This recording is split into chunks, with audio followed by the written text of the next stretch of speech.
Uma obscura seita judia segue os ensinamentos de um profeta herético que diz ser o Filho de Deus. Como o culto de Cristo suportou a força do Império Romano e depois tornou-se seu aliado. A ascensão da Igreja, neste episódio de A Tradição Ocidental.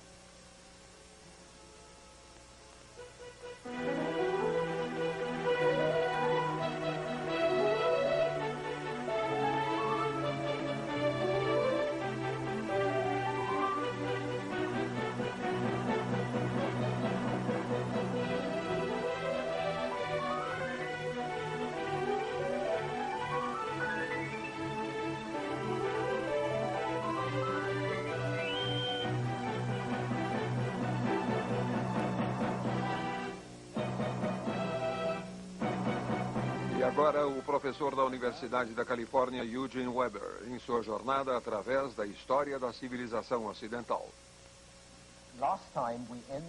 No último episódio, paramos no início do cristianismo, quando Cristo e seus discípulos ensinavam aos judeus um tipo de judaísmo reformado, onde a longa tradição dos profetas hebreus prometiam a vinda de um Messias, que constituiria o reino de Deus na terra. Jesus parece ter ensinado que não haveria reino, mas sim o dia do julgamento, que chegaria logo, quando o pecaminoso seria punido e o virtuoso recompensado. E assim a mensagem era: abandone todos os pecados enquanto ainda há tempo. Era definitivamente uma despedida da ortodoxia, mas ainda não havia a ideia de separatismo nas comunidades cristãs, isto é, até São Paulo aparecer. Paulo era um cidadão romano, nascido na cidade de Tarso, na Ásia Menor. Ele era um rabino e um fariseu, em outras palavras, um judeu bastante ortodoxo. E como judeu ortodoxo, perseguia os cristãos, a quem via como heréticos e um perigo ao judaísmo. Mas em 35 depois de Cristo, 5 anos após a crucificação de Cristo, Paulo teve uma visão na estrada para Damasco e tornou-se convencido que Jesus era o Filho de Deus. Esta é uma versão do século XV da conversão de Paulo. Ele acabou sendo o grande organizador, o grande relações públicas da jovem fé. E, na verdade, tornou o cristianismo competitivo com outras religiões. Ele ampliou o âmbito, recrutando fora do grupo restrito de pessoas que obedeciam à lei judia. Admitia não-judeus sem pedir que fossem circuncidados primeiro e sem insistir que respeitassem as leis rituais, principalmente as leis que diziam respeito à comida. Provavelmente fez isto pois estava com pressa. O fim do mundo estava próximo e ele não podia perder tempo com banalidades. Mas vale a pena lembrar que Paulo e seus seguidores puderam espalhar o cristianismo devido às estradas de Roma e à paz de Roma, bem como sua habilidade e o apelo da religião. Era Roma que unia o mundo mediterrâneo. Igualmente importante foi o koine, o dialeto grego comum que se espalhou de leste a oeste, tornando todo o Mediterrâneo um mundo bilíngue, onde os viajantes podiam ser compreendidos em toda a parte.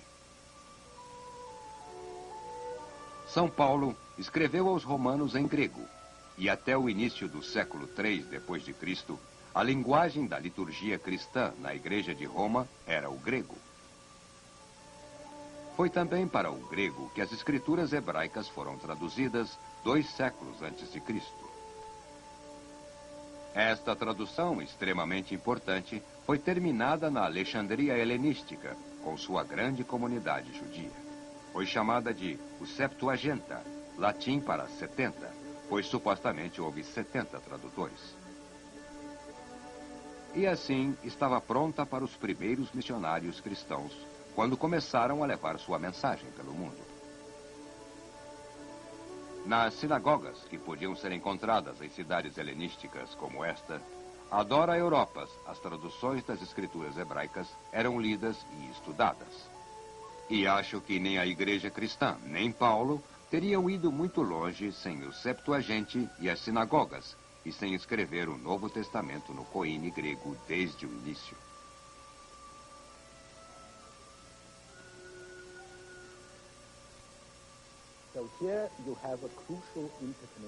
Portanto, há uma conexão crucial de fatores. Primeiro, a conquista do Império Romano, que uniu o mundo mediterrâneo. Segundo, a criação helenística de uma linguagem comum para este mundo. Ambos eram pré-condições para o avanço do cristianismo. Entretanto, com o passar do tempo, os judeus tornaram-se cada vez mais hostis aos cristãos, e os cristãos também tornaram-se mais hostis aos judeus. Para os judeus, os cristãos eram hereges. Aos cristãos, os judeus eram obstinadamente cegos ao que era tão evidente e tão sagrado. E assim, o cristianismo separou-se do judaísmo. Abandonou a trilha relativamente direta do pensamento religioso judeu e, indo para o Oriente, pelas margens do Mediterrâneo, começou a apelar a um novo público e a desenvolver uma teologia própria. Este avanço do cristianismo foi fomentado na segunda metade do século I por uma grande revolta dos judeus contra Roma e uma onda de antissemitismo que varreu o leste na mesma época. Mas o general romano Tito sufocou a revolta e saqueou o templo judeu em Jerusalém em 70 d.C. Esta é a procissão romana com os despojos de Jerusalém. Nessa época, os cristãos ainda eram uma seita judia e foram afetados emocionalmente pela derrota humilhante. Mas então duas coisas aconteceram. Por um lado, muitos cristãos tinham um ódio intrínseco do poder secular.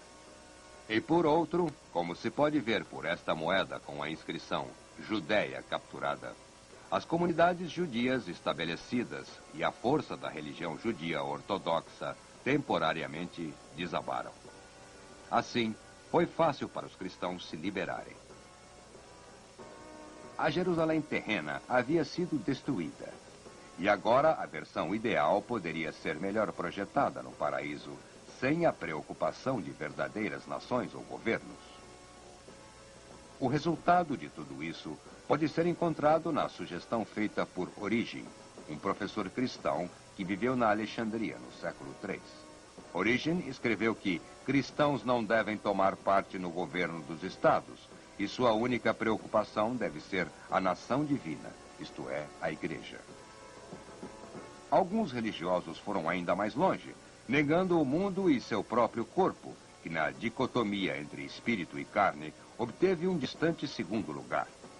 Distribuíram suas propriedades, jejuaram, flagelaram-se, e Origen defendia a completa castidade e provavelmente foi castrado. Se a igreja tivesse cedido a Origen, sua história teria terminado ali. Mas, felizmente, São Paulo sugeriu que era melhor casar do que queimar. Ainda assim, as ideias não mundanas, antisseculares de Origen, continuaram influentes. E enquanto o Império Romano se desintegrava, os religiosos observavam com um certo desinteresse. Exercitavam seus talentos em controvérsias teológicas e na difusão de comunidades monásticas, como esta na Grécia, desligadas do mundo pecaminoso, onde cristãos podiam concentrar-se na salvação pessoal e passar a vida em contemplação e penitência. Pode ser discutido, e o foi na época, que esta atitude tinha um pouco de birra, uma fuga do mundo, quando o mundo parecia difícil de suportar, negando valores terrenos para assegurar-se contra as perdas. Também pode ser discutido que quando se nega certos valores, pelo menos por implicação, há a afirmação de valores alternativos. Mas para muitas pessoas na época, mesmo este aspecto positivo era muito parecido com algo negativo. E para entender isto, temos que imaginar como eram vistos estes primeiros cristãos pelos respeitáveis donos de propriedades nos 3 primeiros séculos depois de Cristo. Para começar, muita gente achava que os cristãos eram loucos ou bêbados. A ressurreição de Cristo e a ascensão eram incompatíveis com a ciência natural.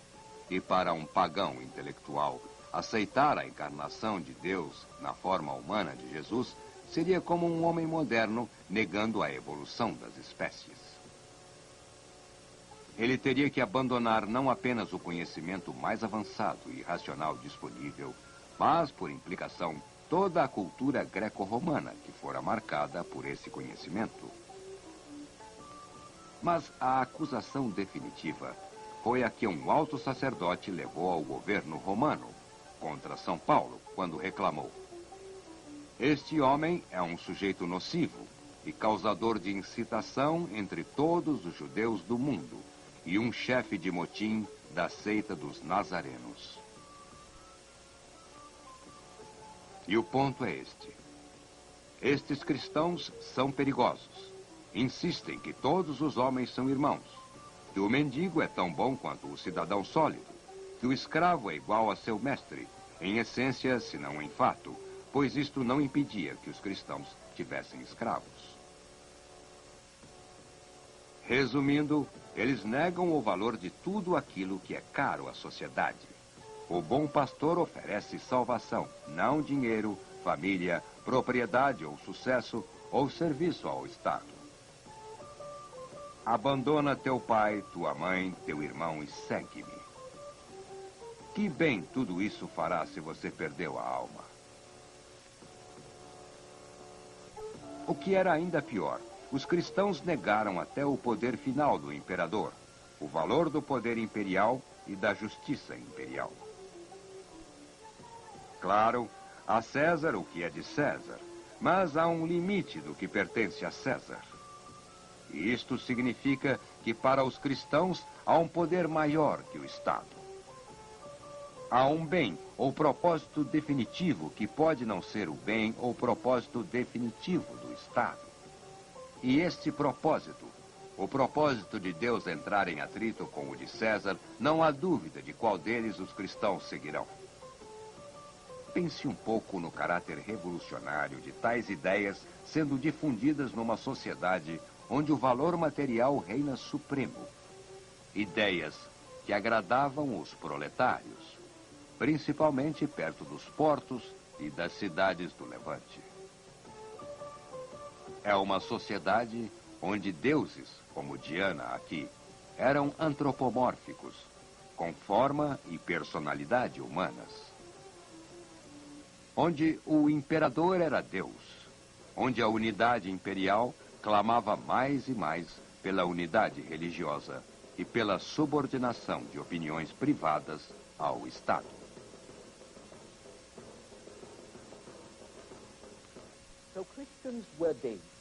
Assim, os cristãos eram perigosos e eram subversivos, pois seu sucesso ameaçava não apenas ao Estado, mas toda a base estabelecida e aceita da vida social e do valor social. Quando Cristo diz: "Meu reino não é deste mundo", ele quer dizer que o mundo é irrelevante, o que desafia toda a noção estoica de comunidade-cidade.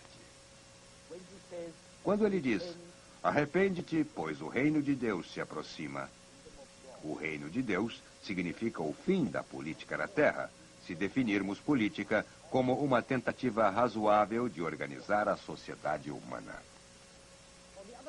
Por outro lado, muito do que os cristãos diziam combinava com a tradição estoica. O foco na salvação individual, a cidade divina, aspirada pelos puros, a rejeição de diferenças nacionais ou sociais e, acima de tudo, altos valores morais. Tudo parecia familiar, ou poderia ser feito para parecer familiar. Assim como, em outro nível, era o aspecto místico do cristianismo e sua promessa de uma revelação especial. Uma estrada especial para a salvação, como as outras chamadas religiões mistério, o culto de Mitras e Ísis e assim por diante. Mas a arma realmente secreta dos cristãos foi que logo desenvolveram uma organização disciplinada que se espalhou por todo o império.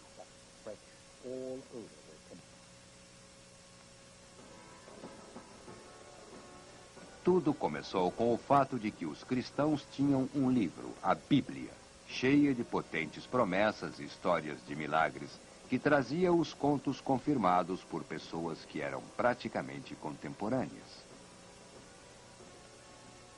Os cristãos, como um grupo prático, realizavam reuniões, leituras e discussões sobre o Evangelho e tiraram vantagem do respeito romano pelas tumbas e organizaram-se legalmente como sociedades de sepultamento. Esta é uma de suas catacumbas, seus túneis de sepultamento subterrâneo. Isto significa que, mesmo quando as autoridades perseguiam os cristãos, geralmente respeitavam as catacumbas, pelo menos até o século III, quando os cristãos já estavam bem organizados.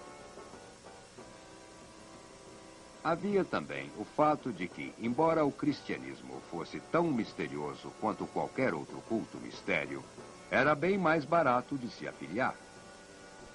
A iniciação de um adorador no Mitras pedia um touro. Iniciação para o culto de Ísis pedia uma série de presentes e sacrifícios. Mas, se você quisesse adorar a Cristo, não havia despesas iniciais. E a maioria das reuniões da igreja eram como piqueniques da escola dominical.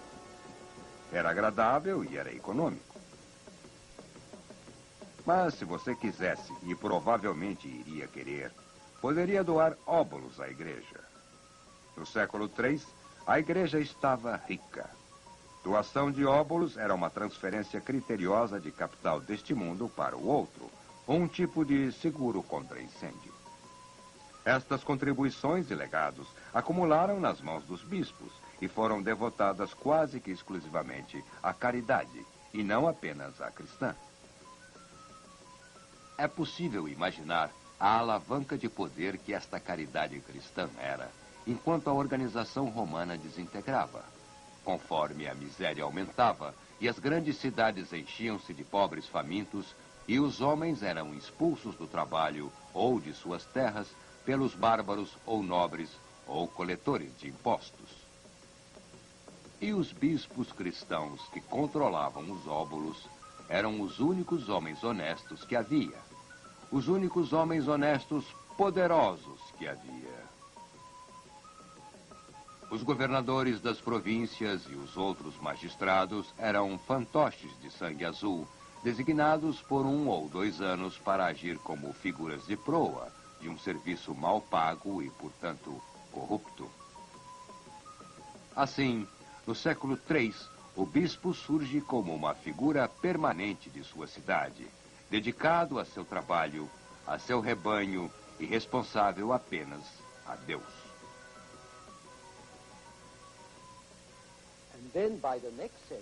No século seguinte, ele oferece algo que todos querem, um acerto grátis, rápido, não corrupto de litígios por arbitragem. E isto é procurado por pagãos e hereges, assim como cristãos.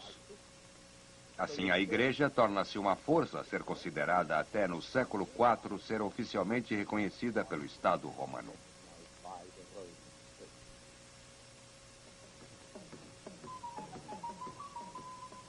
Isto aconteceu após mais uma guerra civil entre os rivais ao trono do Império ter terminado com a vitória de Constantino.